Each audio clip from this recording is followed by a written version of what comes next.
दोपहर के 3 बजे एक प्रेस कॉन्फ्रेंस आयोजित किया गया और इस प्रेस कॉन्फ्रेंस में ये बता दिया जाएगा कि किस दिन इस बार मतदान होना है। नमस्कार, मैं प्रशांत और आप देख रहे हैं दैनिक न्यूज। देखिए, एक लोकतंत्र के नागरिक के लिए सबसे बड़ा त्योहार वो होता है जिस दिन वो नागरिक मतदान करता है। 2024 में भी वो दिन आने वाला है जब अपने अपने देश के लिए भविष्य का नेता चुनेंगे हमारे देश के नागरिक। इसको लेकर सभी को पता है कि 2024 में लोकसभा का चुनाव होना है, क्योंकि जो लोकसभा का कार्यकाल है वो 2024 में ही पूरा हो रहा है। लेकिन इस बात की जानकारी अभी तक किसी को नहीं है कि किस दिन मतदान किया जाएगा। मैं आपको बता दूं कि आज इलेक्शन कमीशन के द्वारा दोपहर के 3 बजे एक प्रेस कॉन्फ्रेंस आयोजित किया गया और इस प्रेस कॉन्फ्रेंस में ये बता दिया जाएगा कि किस दिन इस बार मतदान होना है। यानी कि आज दोपहर 3 बजे लोकतंत्र के महापर्व का उद्घोष हो जाएगा और उसके बाद सभी पार्टियां जो है वो जोर शोर से अपनी तैयारियों में लग जाएंगी। हालांकि महीने भर पहले भी इलेक्शन कमीशन के द्वारा पटना में भी एक प्रेस कॉन्फ्रेंस आयोजित किया गया था और उस प्रेस कॉन्फ्रेंस में कई सारी समस्याओं को लेकर जो है बातों को रखी गई थी। मैं आपको बताऊं कि इलेक्शन कमीशन ने उस समय बताया था कि किस प्रकार से महिलाओं के लिए अलग व्यवस्था होगा।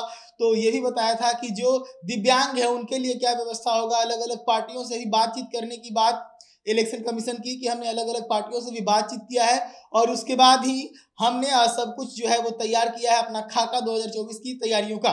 तो अब सब कुछ तैयार हो गया है और इलेक्शन कमीशन इस चीज को लेकर तैयार है कि अब इस डेट को रिलीज कर दिया जाए जिस दिन मतदान होना है और उसके बाद देश के अंदर जो महास्ट्रमर है 2024 के लोकसभा का वो देखने को मिलेगा। मैं आपको बता दूं कि इसको लेकर पार्टियां भी जो है वो अपने अपने स्तर से कमर कस रही है। अलग अलग गठबंधनों के साथ पार्टियां जुड़ गई हैं और अब अपने लिए बेहतर कैंडिडेट और बेहतर चुनावी क्षेत्र चुनने की जद्दोजहद लगातार जारी है। हालांकि कई पार्टियों ने आगे बढ़कर अपने लिए उम्मीदवार और चुनावी क्षेत्र भी चुन लिए है। तो सबसे आगे भी बीजेपी है और बीजेपी ने लगभग 200 के आसपास सीटों पर जो है वो अपने उम्मीदवारों की घोषणा कर दिया है और उसके बाद अभी तीसरी जो सूची बीजेपी की है वो भी आने वाली है और ऐसे में जो अलग अलग पार्टियां हैं वो भी अपने लिए उम्मीदवारों की तलाश कर रही है।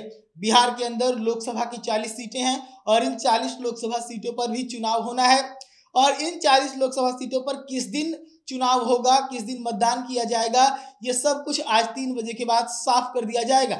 हालांकि बिहार में अगर देखें पार्टियों की तैयारियों की तो एनडीए गठबंधन कहती है कि हमारी तैयारी पूरी है। एनडीए गठबंधन हालांकि अभी बिहार के किसी कैंडिडेट या किसी चुनावी क्षेत्र के बारे में नहीं बात कर रही, लेकिन कह रही है कि हमारी जो सीट शेयरिंग की बात है वो बन गई है। चिराग पासवान ने ट्वीट करके बता दिया है कि हमने सीट शेयरिंग की जो समस्याएं हैं उसको खत्म कर दिया है।